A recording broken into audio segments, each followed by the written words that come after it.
Hello everyone, today we are going to learn basic Draftsight tutorial how to change block color. So for example, I will draw rectangle and you can convert these objects into block by using block command. For the names, I will set example.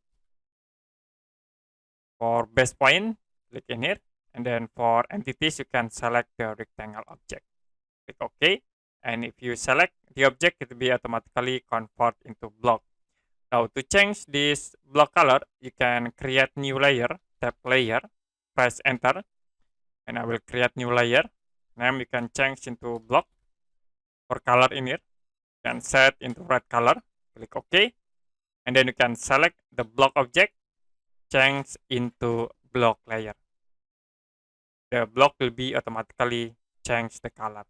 To change again, you can tap layer, press enter, and in here you can set for the color like into green, click OK, it will be changed into green.